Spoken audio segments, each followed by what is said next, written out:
Hi everyone, it's Rachel here with my Booktubeathon Wrap Up. I'm currently filming on Sunday afternoon and I decided to call it here because I have read 7 books and completed all 7 challenges, so I'm done basically. So I just want to quickly tell you about all the books I read and give you some brief thoughts on them. The first book I read this week was Kindred Spirits by Rowell. This is a short novella that's just around 60 pages. It's all about a teenage girl who is waiting in line for about a week for the newest Star Wars movie, The Force Awakens. As a big Star Wars geek, I was super excited to pick this one up, and it was decent. It wasn't quite as funny and cute as I thought it would be. I really enjoy other Rowell books, but this one was just a little bit dry. The main character did remind me a bit of Kath from Fangirl, which I absolutely love. But it was kind of a toned down, mediocre version of Kath, so it wasn't my favorite read. However, it was incredibly short and definitely a great book to pick up if you're looking for something for a future readathon. This also completed the challenge of reading an entire book after sunset. I discovered that sunset is super late here in the summer. It was almost 11 o'clock at night before I could start reading this, so I'm glad it was super short.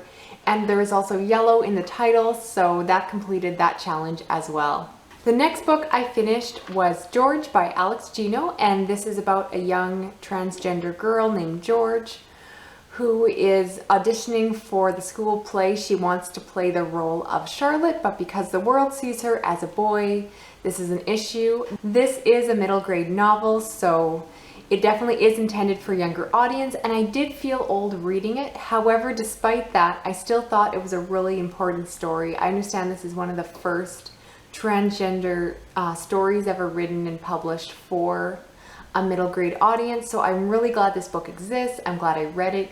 Even though it is meant for younger readers, I still felt like I learned a lot about the transgender experience because I admit I don't know a lot about it otherwise. So definitely recommend this to other readers, and particularly I would love to see this read more widely in schools. After that, I read Howl's Moving Castle by Diana Wynne Jones, and this was for the Book to Movie Adaptation Challenge. Oh, and I should mention with George that completed the challenge of reading a book I heard about because of BookTube. I definitely wouldn't have known about this otherwise, but that completed that challenge. Now going back to Howl's Moving Castle, this completed the challenge of a book to movie adaptation, although technically I still have not rewatched the movie this week. I could possibly watch it tonight. I'd rather wait to watch it till my husband is available, so it might happen tonight, it might not. I'm still going to call this challenge completed because I read the book. I admit I prefer the movie. It's hard going into it when I love the movie so much, and I just think that Miyazaki's film is so magical that this book just was a little bit less magical in comparison. It was still a really good story, really cute. Fantasy YA is definitely, and children's lit is not my go-to area, so someone else who really loves fantasy and children's stories will probably love this even more, but it was still really cute, and it was nice to see where the original story came from. Personally, I will probably always watch the film just because I love it so much.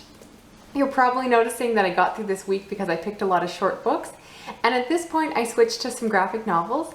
I read Paper Towns by Brian K. Vaughan, and I read this for the challenge of reading a book by one of my favorite authors. I really adore Brian K. Vaughan's work, particularly Saga and Why the Last Man, so I was super excited when they showed up in the library just in time for the Booktubeathon. It's about a group of young girls, like quite young, like 12-year-olds, that are deliver papers, and they get pulled into this plot with time travel and lots of crazy stuff happens, and personally I got a little bit lost in the story. It just felt like too much was happening. I wanted them to slow down, develop the characters more, and take the story a little bit slower. I just didn't love this one, unfortunately, and I can't really recommend it that highly because I didn't love it. I gave it about 3 stars on Goodreads. Regardless of the artwork, like the coloring is absolutely gorgeous. I love how it's done in this muted tones, and I do think that by itself was quite nice, but The story itself was lacking, so I wouldn't recommend this one personally. I actually read a second graphic novel by Brian K. Vaughan. It showed up in the library partway through the week, so I switched up my TBR. And that is We Stand on Guard, also by Brian K. Vaughan. And this is all about an American invasion of Canada set in the future. And because I am Canadian, I was super excited to pick this one up. If you know a Canadian or are Canadian, you know that we just love reading about ourselves in fiction and entertainment and movies. So basically, this was a real treat. It talked a lot about kind of Canadianisms and Canadian celebrities and, you know, references to a lot of like Canadian foods and places, and I really enjoyed those aspects of the story. I'd be really curious to know what people who are, say, from America think of this book, because America is definitely cast as the evil villains who are unfairly taking over Canada to steal our water. So as a Canadian, I'm like, rah rah, we're the underdogs, it's all about freedom fighters, but you know, definitely be different reading it as an American person. So if you have read this, please let me know. I'd love to hear your thoughts.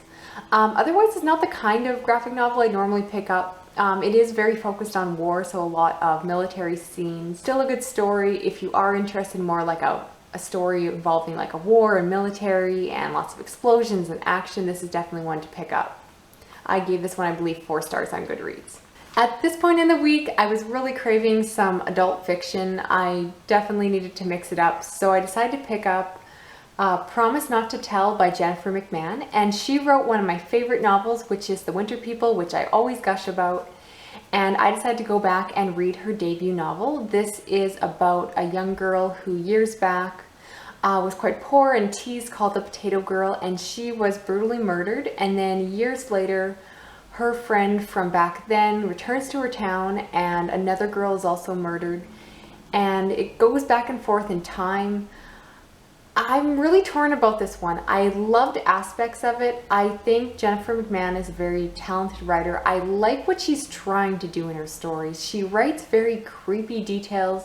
She has kind of a twisted mind, and there's some really like disturbing, creepy themes going on. She creates some really good like urban myths and kind of weaves together mystery with almost that bit of like fantastical element. So I really like what she's trying to do, but this really felt like a debut and not in a good way. It was just weak, and I found it very confusing how it flipped back and forth. I really wish that Jennifer McMahon didn't always feel that she had to write like multiple timelines, and so the story just didn't really come together. It was just a bit choppy and confusing, but so much potential. I probably will read more of her later books because like I said, I love The Winter People, which was a more recent book of hers, but this debut was just a little bit all over the place, and I just kind of have mixed feelings about it. I wouldn't necessarily recommend it.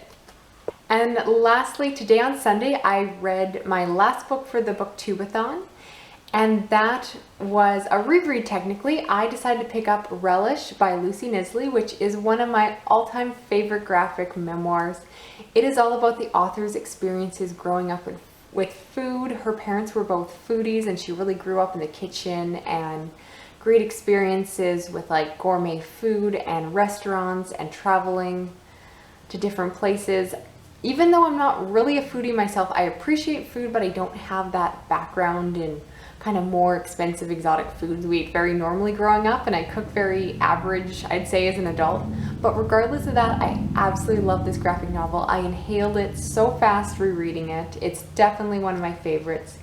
I love her artwork style. It's always adorable. This whole one is done in full color, which I appreciate, and every chapter ends with a recipe, which seems both really delicious. I'd love to try some of these recipes, and are also super easy to follow, like with pictures, and she just keeps the recipes really simple. So even if you're not a hardcore foodie, I think this book is incredibly approachable. So I definitely recommend this one. If you have not picked up this graphic memoir, this is definitely one to do. Even if you're not normally a fan of a lot of graphic novels, this I think will appeal to people who just enjoy books about food and good stories, and it's just a lot of fun. It will definitely make you hungry. I had a snack while I read it, and just highly recommend it. It was so good. So that is everything I read this week. I read 7 books in 7 days. Technically, I did choose a lot of shorter books. You noticed a lot of children's books and graphic novels, but I'm not making any apologies because I worked all week, and we had company coming in from out of town, and I didn't want to neglect my husband or anyone during the week, and I think I found a really good balance of doing both. So I'm just really happy with the results of how this week went. As always, if you've read any of the books, have any comments or thoughts, please share them down below. Share your own wrap-up videos, and I will talk to you again soon. Okay, bye.